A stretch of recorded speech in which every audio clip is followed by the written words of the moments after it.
Welcome back to Raw Sports Talk. I'm Chris, your favorite stat reader, and we have another NL East rivalry. We have the Marlins hosting the Mets, and the Mets are minus 185 on the money line. The Marlins are plus 154. The over-under is at 8 runs. The Mets laying a run and a half on the run line are minus 108, meaning if you bet them that way and they win this game outright, it has to be by 2 runs or more. And the Marlins getting a run and a half on the run line are minus 112, meaning if you bet them that way and they win this game outright, you'd win. Or if this is only a 1-run game and you bet them that way, you would win. Now, lineups for tomorrow's game are supposed to be for the Mets, Lindor, Soto, Alonso, Nemo, Vientos, Winker, Torrens, Beatty or Batty, and then Taylor. And then for the Marlins, Edwards, Lopez, Myers, Wagaman, Bride, Hill, Stowers, Fortes, and then Sanoa. I hope I pronounced the last names right. If I didn't, I'm sure people will come for me in the comments anyway. Weather will not be a factor because of the dome. I do want you guys who are new to following me to understand something, or even the people who are older followers who don't watch baseball. The best teams in the league lose 30% of their games, 162 games.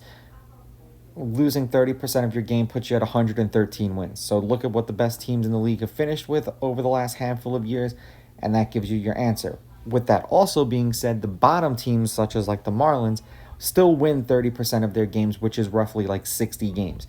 So you just got to pick your poisons when you're taking the underdogs. Peterson pitched twice against the Marlins last year. 5 innings, 2 runs, 2 earned. They won 6-4. That was in Miami. He struck out 4. And then 5 innings, 4 runs, 4 earned. They won 10-4. He struck out 1. Quantrill did not pitch against the Mets last year or this year. Yet this year. The Mets are 6-4 in their last 10 meetings against the Marlins.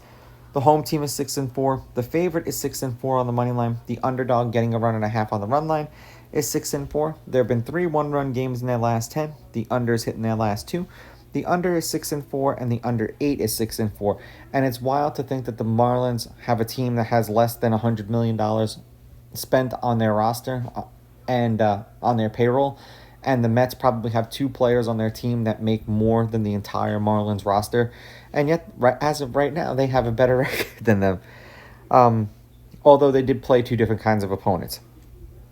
For the Mets, there was a total of 4 runs, and 3 runs. They scored 1 run and a loss, 3 runs and a win, and then 1 run and a loss. And you kind of hope, if you're a Mets fan, that this isn't a pattern of what's going to happen, but the Astros are a much better team than the Pirates are. The Marlins are 3-1 to start off the season. There was 9 runs, 7 runs, 9 runs, and then 5 runs. They scored 5 runs and a win, 3 runs and a loss, 5 runs and a win, 3 runs and a win.